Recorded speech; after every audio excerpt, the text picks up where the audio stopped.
Shalom, saya Feni Rutamisa. Dalam video ini saya akan membahas sejarah gereja Indonesia bagian pendahuluan. Pada tahun 1959 untuk pertama kali terbitlah sebuah karangan yang menyajikan sejarah gereja di Indonesia dalam bahasa Indonesia. Sebelumnya sudah ada karangan-karangan lain yang membahas pokok itu, tetapi semua ditulis dalam bahasa Belanda. Buku dari Dr. Müller-Kruger, Sejarah Gereja di Indonesia yang terkenal itu, merupakan pembahasan pertama tentangnya dalam bahasa Indonesia sendiri. Setelah Dr. Müller-Kruger menulis karyanya, usaha untuk mempelajari sejarah gereja di Indonesia maju terus. Sejak tahun 1959 telah terbit beberapa buku mengenai sejarah gereja di tanah air. Para ahli di dalam negeri maupun di luar negeri telah menghasilkan sejumlah monografi baru mengenai gereja-gereja daerah dan mengenai pokok-pokok tertentu. Dalam karangan-karangan itu diusahakan untuk memperluas pandangan, sehingga yang diberikan bukan hanya sejarah perkabaran Injil, melainkan sejarah gereja dalam arti yang lebih luas.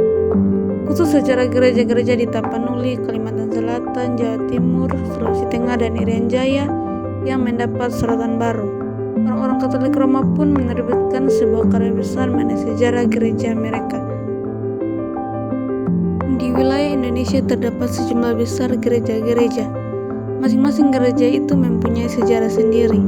Sejarah masing-masing gereja itu berbeda-beda.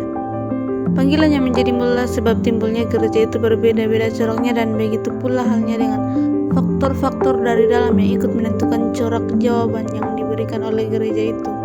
Tetapi dalam sejarah gereja itu terdapat pula unsur-unsur bersama. Pertama-tama karena semua gereja itu merupakan perwujudan gereja Kristen yang esa dan am, dan kedua karena lingkungan Indonesia yang aneka ragam itu mempunyai suatu kesatuan juga. Permulaan sejarah gereja di Indonesia ialah saat pelayanan baptisan pertama kepada seorang Indonesia. Dengan adanya orang-orang yang dibaptis, maka ada gereja.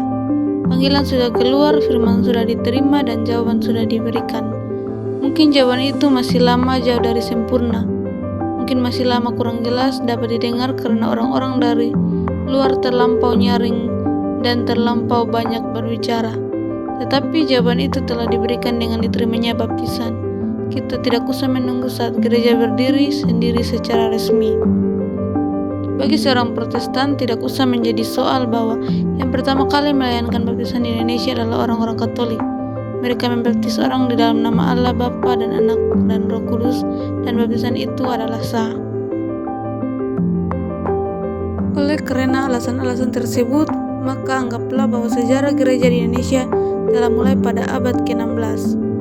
Kita tidak tahu dengan pasti kapan orang-orang Indonesia yang pertama menerima baptisan, tapi karena orang-orang Portugis menetap di wilayah Indonesia, khususnya Ternate pada tahun 1522, maka diduga bahwa baptisan pertama dilayankan tidak lama kemudian. Demikian tugas video dari saya, sekian dan terima kasih, shalom.